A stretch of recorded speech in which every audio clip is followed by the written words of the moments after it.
Alors quand on aborde ce genre de sujet, il est certain qu'il faut avoir toutes les tolérances de la réponse. Pour une simple raison, c'est qu'il faut savoir que la majorité des gens ont des formes de croyances ou des formes d'éducation qui les ont éloignés de toutes ces vérités. Sous n'importe quel angle soit-il, il ne faut pas qu'il y ait de connotation religieuse. Enlevons cet effet-là parce que je pense que l'humain, malheureusement, n'a pas saisi toute la valeur et la possibilité qu'il a d'avoir choisi cette incarnation sans aller s'affilier obligatoirement à une croyance quelle qu'elle soit. Qui sont les guides qui nous amènent vers ça? Ah oui, tu comprends, c'est quelle que soit l'hypothèse choisie, ça va obligatoirement être entendu par un raisonnement logique. Parce que un guide qui est invisible, qui ne peut pas être figuré, c'est beau. Dans l'autre, c'est-à-dire le guide, c'est l'histoire des anges gardiens. Ah oui. Oui, si tu es religieux dans une certaine religion, les anges gardiens, c'est ça. D'autres religions auront d'autres choses. Chacun a la sienne et je crois que ils se valent tous, même si d'une façon ou d'une autre ils sont dans l'incompréhension, mais enfin ils se valent. Et c'est pour ça que la bonne réponse à qui sont les guides qui nous transmettent ce qu'on est en train de vivre, eh bien ça vient de soi. Ça vient de soi. Ouais. Quand on parle de la capacité qu'a chacun de pouvoir être son propre guide, ouais mais moi je peux pas. Moi attends, je suis pas de cette famille-là. Mais non, mais moi non. Ah non, voilà. Et on refuse. Totale opération. Quand on va dire aux gens, le guide c'est toi, non, mais ça c'est l'autre, parce que moi j'ai pas le niveau, puis moi j'ai pas de chance, moi j'ai pas réussi dans ma vie, et moi je suis petit, et voilà. Alors que c'est pas vrai. C'est que on a tous une mission. C'est dans cette mission, accepte la mission. Si tu acceptes ta mission elle est faite par rapport à un programme. Ah, bon. Eh bien oui, tu as un programme, et dans le programme, tu as une mission. Voilà. Alors je vais essayer d'être un peu plus explicite dans ce que moi je ressens. En ce qui me concerne, il y a des choses qui sont inexplicables physiquement. Pourquoi? Parce que quand on commence à recevoir un message, mais que ce message nous est imposé, c'est pas qu'on attend un message ou qu'on le demande ou qu'on essaye de rechercher à posséder un certain pouvoir ou de certaines forces que les autres n'ont pas. Pour moi, tout être humain a certainement les mêmes bases. On est basé, on vient, on s'incarne, on choisit déjà de venir sur cette petite belle planète bleue, parce qu'il y en a énormément d'autres bien sûr, mais bon, pourquoi pas ne pas prendre celle-là? Ah oui, mais si on prend celle-là, ce que l'on ne sait pas quand on arrive, ou qu'on ne veut pas le savoir, ou qu'on a oublié, c'est que il y a des formes de vie différentes partout où on peut exister. Et sur l'univers entier, je pense qu'il n'y a pas qu'une planète et qu'une forme de vie. Qu'est-ce que c'est qui peut être intéressant? Qu'est-ce qu'on vient faire vraiment? Parce que l'explication qu'il faut peut-être chercher, c'est qu'est-ce qu'on est venu faire en choisissant cette aventure d'humain incarné sur un petit, on va dire, une petite orange bleue que l'on a choisie. Quand on est sur une échelle humaine, tout s'explique à une échelle humaine. Quand on prend un peu de recul, comme part sur d'autres planètes, ou qu'on regarde la Terre depuis une autre planète, on voit plus grand chose. On voit une espèce de toute petite orange, mais là elle devient toute petite pour devenir une poussière. Et là, il n'y a plus grand chose qui existe, et là, il n'y a plus tellement de valeur ni d'ego, ni d'humain. C'est-à-dire que là, on redevient rien. Essayons de rester sur un plan vibratoire élevé à cette dimension-là ou à cette distance-là. Qu'est-ce qui se passe? Mais tout devient différent. Tout est totalement différent. Parce qu'on n'entend plus ni les bruits, on ne voit que les belles choses. Enfin, on ne voit qu'une photo qui est relativement Belle pour une simple raison, parce qu'on ne peut pas l'analyser. D'abord, il y a aussi après un petit conflit, c'est-à-dire un conflit de personnalité. Tiens donc, sur cette planète, on a choisi d'être un homme. Oh non, non, ah, une femme. Non, non. Bon, alors, autre chose. Mais enfin, dans les deux cas de figure, on reste quand même des êtres humains. Et les êtres humains ont pour habitude d'essayer de comprendre. Mais qu'est-ce qu'on est venu faire? À quoi ça sert? C'est quoi cette vie? Pourquoi on vit ça? Et pourquoi? Et vas-y que les questions et les pourquoi se posent, et ça se pose pas de la naissance, mais à partir du moment où on a 7-8 ans, on commence à se poser ces questions, et jusqu'à ce qu'on en ait 40, 50, 60, 80, et jusqu'au dernier jour, on se pose toujours la même question. Ce qu'il y a de dommage, c'est que les gens ont du mal à comprendre une vérité, parce que cette vérité, elle est trop simple. Elle est tellement simple qu'elle ne peut pas être comprise. C'est pas possible. Mais ce qu'il y a d'intéressant, c'est que si l'humain voulait un peu prendre un certain recul, avec une certaine sagesse.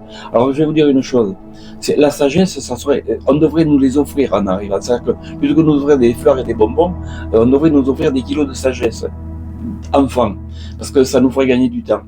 La sagesse, on l'acquiert. C'est-à-dire que on arrive à un point de sagesse quand on est prêt à partir. Pourquoi? Parce qu'on a toute une sélection d'expériences qui ont fait que on a des jugements totalement différents. Pourquoi des jugements différents? Parce qu'on a vécu. Il y a eu des expériences. Ces expériences-là nous ont amenés à avoir ce jugement qui est souvent un jugement positif et négatif. Pourquoi positif et négatif? Parce que chaque instant est un instant différent. Et l'humain, en fonction de l'instant, devient soit positif, soit négatif. Et c'est dû à quoi? À son environnement, souvent, à la dernière information qu'il vient de recevoir, quelle qu'elle soit, parce que c'est en fonction de l'information, eh bien, on transforme le négatif en positif ou l'inverse. Mais ce qu'il y a de dommageable, c'est qu'on a oublié de penser à quelque chose dans tout cela. Mais vous savez qu'il faut vivre un peu dans la vie. On est venu pour vivre. Ah bon? Ben oui, on est venu pour vivre. Ah ouais, mais on n'a pas le temps. Ah ouais, c'est vrai, on n'a pas le temps. On n'a pas le temps de vivre. Ah ouais, mais c'est dommage, parce que si on n'a pas le temps de vivre, qu'est-ce qu'on est venu foutre alors? On est dans des pays où si on sait lire et si on sait écrire, on devient intelligent. Ah bon, d'accord. Mais on ne nous apprend pas le bonheur. Non, non, mais apprends un bac plus 15, là tu es intelligent. Tu es heureux, mais on ne te parle pas de bonheur, on te parle d'être intelligent. On te parle d'être adapté au système. Mais attends, mais le bonheur, mais on ne t'a pas parlé du bonheur. Mais pourquoi il faut parler du bonheur? Eh bien, parce que si on peut être heureux. Non, mais est-ce que tu veux être heureux ou tu veux réussir? Ah, mais je veux tout. Je veux être heureux, je veux réussir, je veux tout avoir. Eh oui. Alors, ouais. Alors, il y a peut-être un bémol. C'est que tout avoir, ça veut dire quoi? Avoir au moins l'essentiel. Ah oui, alors, l'essentiel, c'est quoi? Alors, moi, je vais vous dire une chose. L'essentiel, il y a deux cas de figure. C'est l'essentiel si on habite à Paris, à Los Angeles, ou à Bamako, ou au fin fond de la Chine ou de l'Afrique, c'est pas le même essentiel. Et c'est là que tout change. Et c'est là où l'humain, il a oublié que c'est en fonction du lieu dans lequel il a été, il est arrivé et dans lequel il évolue, que tout est différent. Et là, on veut tout lisser en disant, non, mais que l'on soit n'importe où, on doit être tous pareils. Mais non, on ne doit pas être tous pareils. Et d'autre part, il y a quand même aussi autre chose, c'est est-ce qu'on est tous pareils sur le plan vibratoire? Et c'est peut-être toute la complexité de l'humain.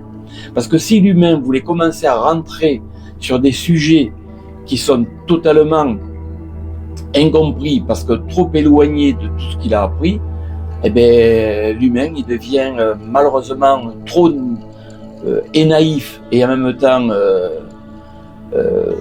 trop peu éclairé pour comprendre ce que je vais essayer de vous expliquer ultérieurement.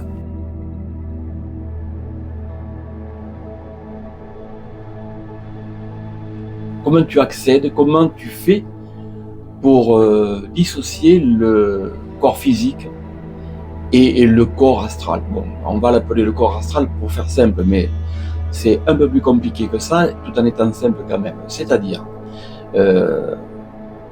On a un corps physique, c'est-à-dire le corps physique, c'est quelque chose que je peux toucher. J'ai un corps physique, je le touche. Je vais toucher celui que j'appelle l'astral, je le touche. Et non, tu ne le touches pas, mais si, je le touche.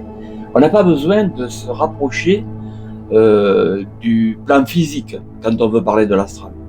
Alors, la difficulté, c'est d'essayer d'expliquer aux gens qu'il y en a un qui est visible et l'autre qui est invisible. Alors là, on se dit, ouais, c'est tellement facile, c'est la réponse à 10 balles, comme ça, maintenant, personne ne comprend rien, et il nous a rien dit, et voilà, et tout est... Non, mais... Alors, il faut savoir une chose, c'est à partir du moment où vous acceptez de ne pas tout comprendre, pour voir et comprendre ce qui se passe quand on reçoit des messages ou quand on reçoit des formes d'action où votre main devient maîtresse dans l'acte à réaliser et que l'on est complètement isolé de cette action. Parce qu'on ne peut rien changer, on ne peut rien choisir. Quand je reçois un message écrit, mais il se passe quoi? Mais il se passe que ce n'est pas le corps physique qui fonctionne, alors que pourtant c'est bien la main, et c'est bien sa main qui va agir pour dessiner ou pour écrire. Mais ça n'est pas quelque chose de ressenti. C'est-à-dire que je ne peux pas dire que quand je fais ça, ce n'est pas ma tête qui fonctionne, ce n'est pas mon intelligence, on va dire, qui me dit écris ça ou dessine ça. Non. Ça se fait, c'est au-delà de cet entendement, c'est au-delà de ce que l'être humain veut vouloir expliquer. Écrire une chose que l'on ne maîtrise pas et qui s'écrit quand même, vous m'excuserez, mais il y a des moments, ça devient pointu. Alors ça devient pointu, pourquoi? Parce qu'on n'est pas éduqué, je répète, et d'autre part, pour une certaine forme de certains regards, c'est presque intriguant. Ça génère des envies ou des gènes qui deviennent à la limite des fois agressives. C'est-à-dire que comme on ne comprend pas, quand quelque chose n'est pas compris, qu'est-ce qui se passe? Ben on rentre dans un phénomène de peur. C'est-à-dire que c'est la peur qui agit après.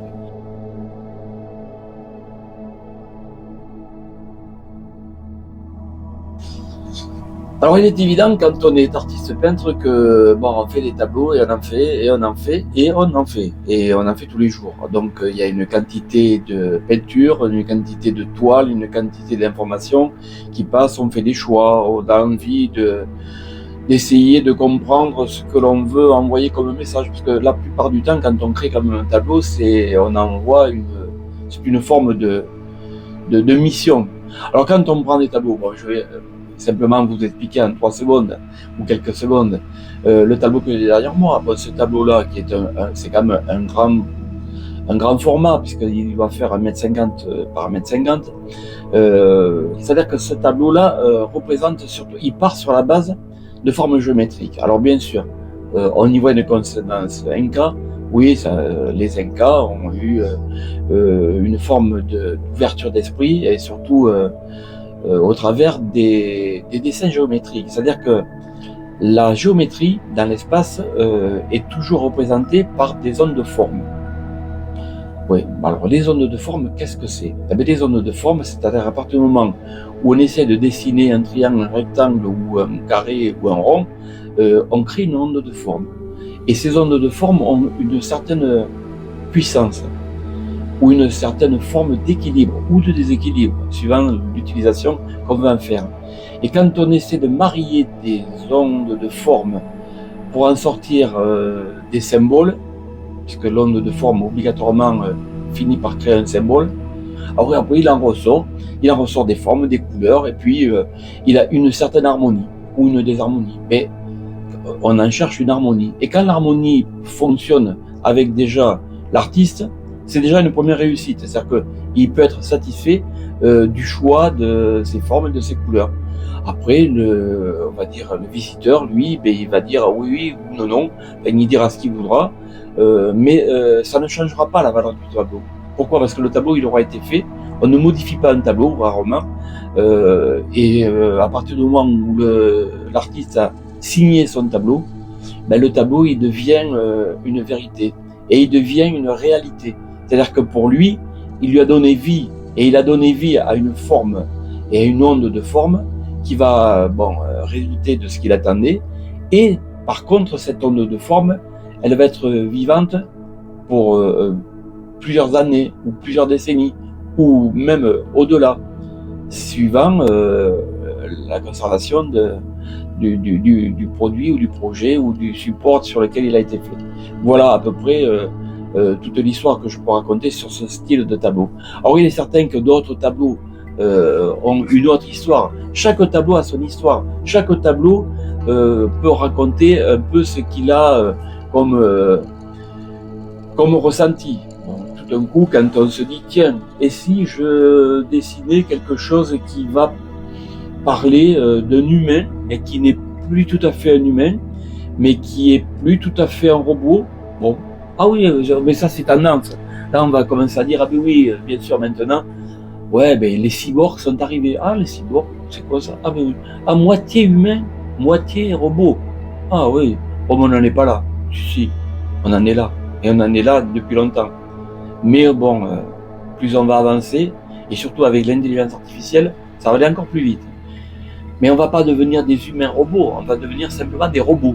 L'humain, on va l'oublier. Parce qu'avec l'IA, je pense que l'humain sera vite mis de côté, parce qu'il va devenir encombrant, il va devenir naïf, puis il va surtout devenir ignorant. Donc il va devenir rien. Et ce qui est rien, ben, n'existe plus.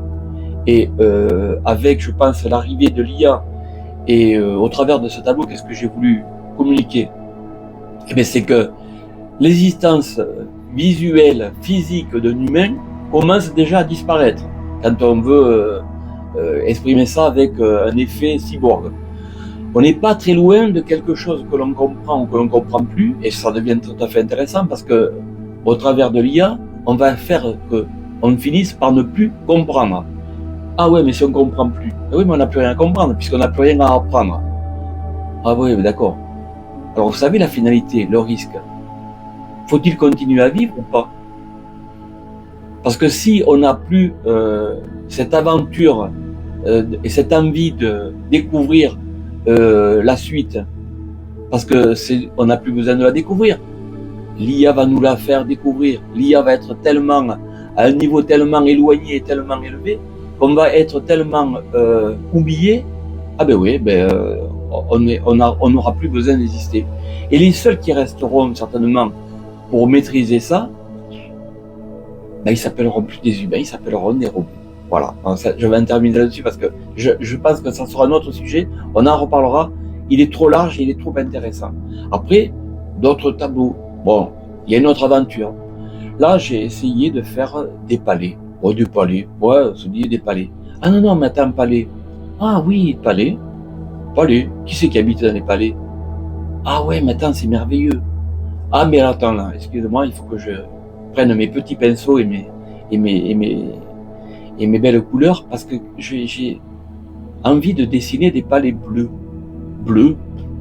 Bon, pourquoi palais bleus? Ben oui, parce que je sais pas, ça c'est des rêves. Et puis qu'est-ce que c'est un palais? Qui c'est qui veut habiter dans les palais? Les princesses, les princes, et c'est surtout les enfants. On est dans l'imaginaire quand on est enfant. Et t'habites où toi? Ah ben j'habite dans la maison là-bas. Et toi? Ah ben moi j'habite dans l'appartement. Et toi? Et moi j'habite dans un palais. Il n'y a pas d'enfants qui vous disent j'habite dans un palais. Il y a très peu d'enfants qui habitent dans les palais. Et ceux qui habitent dans les palais ne rencontrent pas les autres enfants pour leur raconter. Donc quand on habite dans un palais, on est le seul à habiter dans le palais. Alors que là, on se rapproche d'un rêve. Waouh, mais moi je vais habiter dans ce palais. Mais si on n'y habite pas physiquement, l'esprit peut y habiter. Ah oui, mais regarde, il y a toutes les lumières, tout est allumé. Ah ben oui, on va recevoir beaucoup de monde, alors on a allumé toutes les lumières. Ah mais c'est merveilleux. Ah ben ça y est, j'ai utilisé le bon mot. Palais, merveilleux. Ah ben oui, le palais, c'est quelque chose de merveilleux. Donc c'est quelque chose d'imaginaire. Et quand on est dans l'imaginaire et qu'on est un enfant ou un adulte, parce que même adulte, à partir du moment où on est dans le rêve, on est dans l'imagination, tout devient beau et tout devient extraordinaire. Donc restons dans cet extraordinaire. Et là, moi, qu'est-ce que j'ai voulu faire en faisant ces 7 paliers, puisque j'en ai créé 7, c'était de mettre un peu de rêve et d'imaginaire chez les adultes.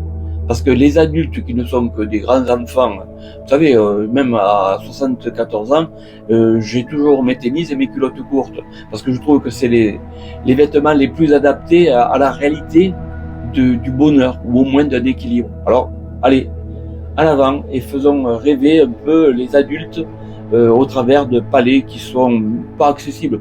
Être propriétaire d'un palais, ça veut rien dire. Ça sert à rien. Ça coûte trop cher, et puis à la limite, au bout d'un moment, ça devient trop grand. Alors, restons dans l'imaginaire.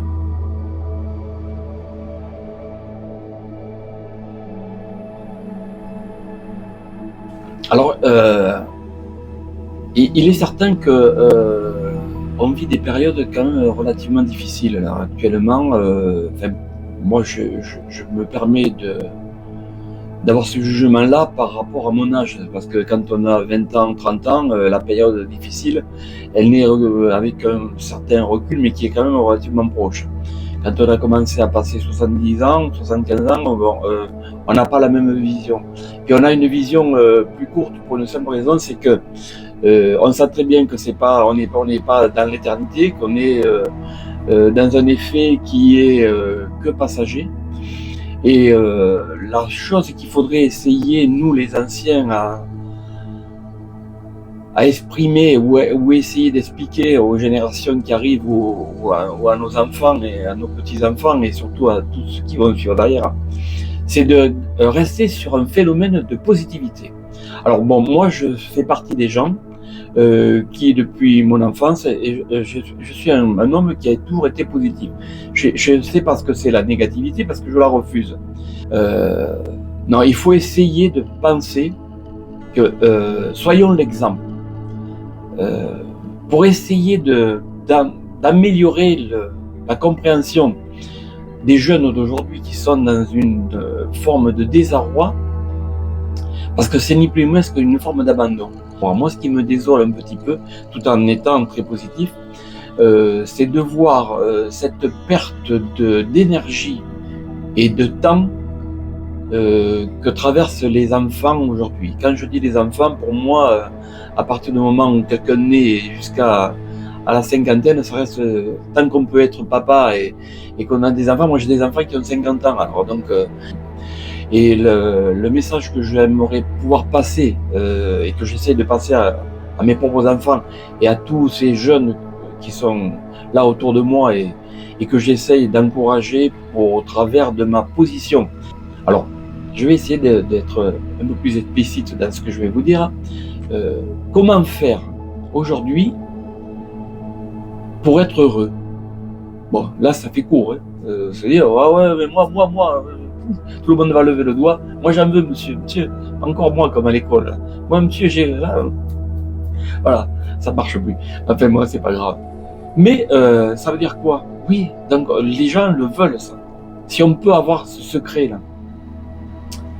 Vous savez, je vais vous dire un secret. Allez, vous voulez que je vous en dise un, mais celui-là, vous allez bien l'écouter et vous allez essayer de le comprendre. Si vous le comprenez et si vous l'acceptez, vous allez voir, c'est formidable. C'est quoi le secret? Je m'accepte. C'est pas un secret, ça, monsieur. Qu'est-ce qu'il vous dit là? Si, c'est ça le secret. Je m'accepte. Et je m'accepte tel que je suis. Et je m'accepte tel que je suis au moment où je le suis. Oui, à chaque instant, des milliards de cellules qui constituent notre corps évoluent. Je dis bien des milliards de cellules qui constituent notre corps évoluent. À chaque instant. C'est pas toutes les 10 minutes, ni tous les quarts d'heure. Hein. À chaque instant. Ce qui veut dire, on est dans une évolution permanente. Et si cette évolution permanente pouvait être comprise par l'humain, au secours l'IA, non, mais ne les appelez pas, ils vont remplacer par pire. Non, essayez de ne pas chercher à le comprendre, essayez simplement à l'accepter. J'accepte l'instant que je vis tel qu'il est. Si vous acceptez, ça veut dire qu'automatiquement, vous êtes dans une positivité. Si vous le refusez, ah non, mais je ne sais pas bien, ah ben, négativité. Négativité, positivité. Ah ouais, mais c'est trop simple ton truc. Non, non, mais c'est pas trop simple. C'est simplement ça. Je m'accepte en fonction de qui je suis et au moment où je le suis. Et qui que ce soit, hein, qu'on soit homme, femme, enfant, voilà, on s'accepte. Et si on s'accepte, vous allez voir, mais c'est facile après. C'est-à-dire que tout devient simple. Ah ben aujourd'hui, je sais pas ce que j'ai mangé hier, j'ai des boutons là. Accepte-les. Non, non, mais il faut que je passe une pommade. Non, mais accepte-les. Si tu les acceptes, passe la pommade. Oui, tu feras fonctionner le commerce, mais ça va pas modifier ton truc. Accepte-le. Mais dans ces jugements de valeur qui ne sont que des jugements d'apparence, c'est ça la catastrophe.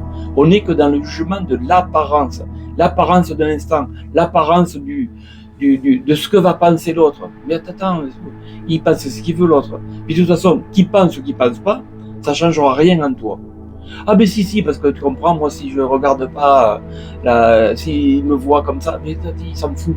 Parce qu'en réalité, les gens sont très égoïstes, même s'ils ne le montrent pas.